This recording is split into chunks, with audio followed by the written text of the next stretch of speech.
name's Kevin Saunders, and I'm a tobacco user. I smoke cigarettes and do snuff sometimes.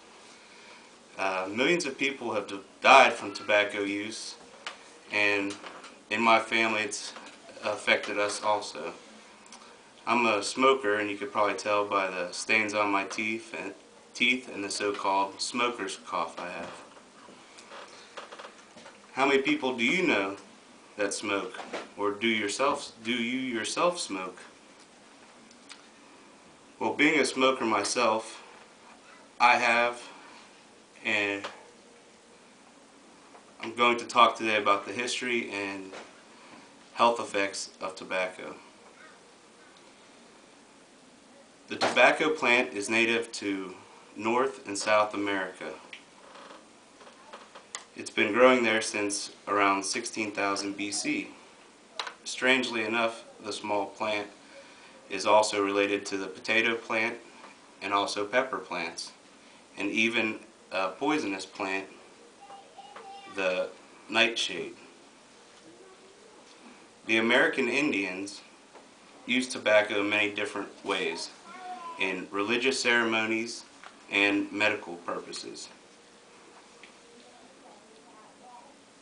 Tobacco was first to be used as a cure-all, and was used to dress wounds and also to kill pain. Chewing tobacco was believed to be used to heal toothaches when chewed. Nicholas Morales even wrote a book in 1571 about the medical uses of tobacco. And in 1588, Thomas Harriot promoted smoking tobacco as a viable way to get one's daily use of tobacco. The seed of the tobacco plant in one small portion contains over 300,000 seeds. And when Columbus first came to the Americas, the Indians gave him dried tobacco as a peace offering, basically. Starting in the 1600s, tobacco was used as money, and it was as good as gold.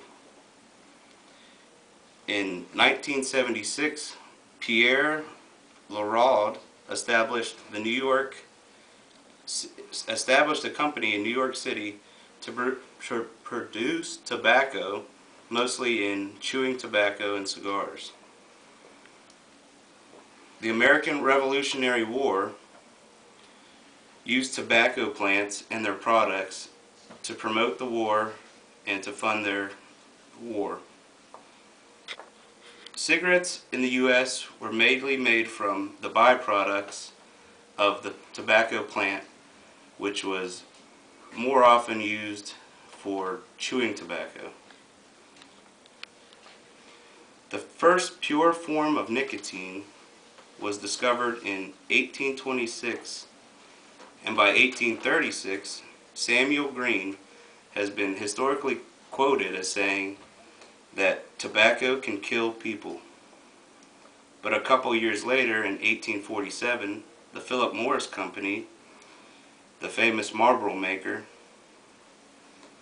and also the Reynolds Wrap Company that made the Reynolds Wrap aluminum wrapping foil, established their first company, R.J. Reynolds Tobacco Company, and produced chewing tobacco in 1875.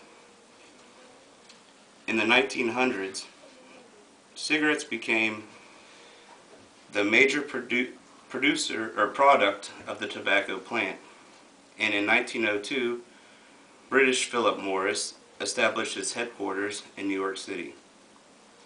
In World War II, cigarettes were known as the soldier's smoke,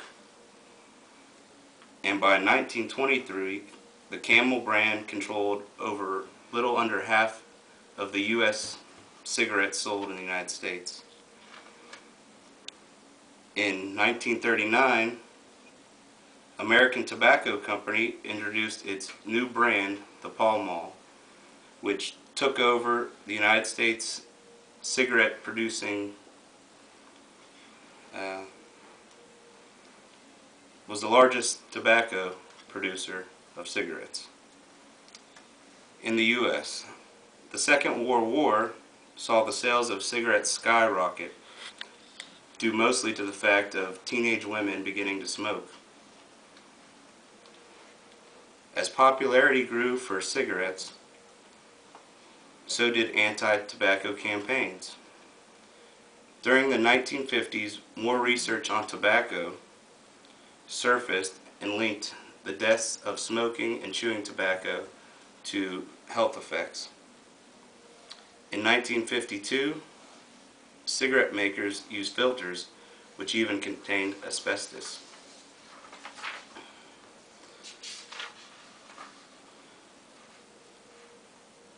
And also, in that same year, they discovered that the tar from the cigarettes, when they put on mouses' backs, caused tumors.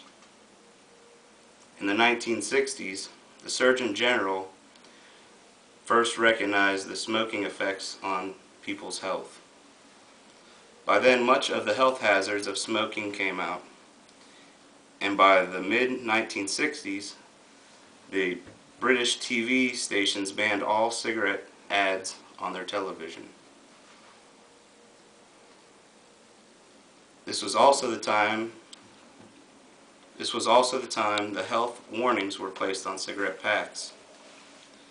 TV promotion ads in the United States weren't pulled from the TV until the 1971 area. And by 1977, the first national Great Smokeout was started, which encouraged all smokers to quit smoking. In 1979, the Surgeon General reported on health effects of smoking in women. And in the 1980s, the Surgeon General reported on the effects of secondhand smoke, which may cause lung cancer. By the mid-1980s, lung cancer in women became the #1 cause of death, beating out breast cancer, due mostly to the majority of women smokers. In recent years, there's been growing evidence that tobacco industry has had knowledge well before the research was published that cigarettes and tobacco use causes health effects.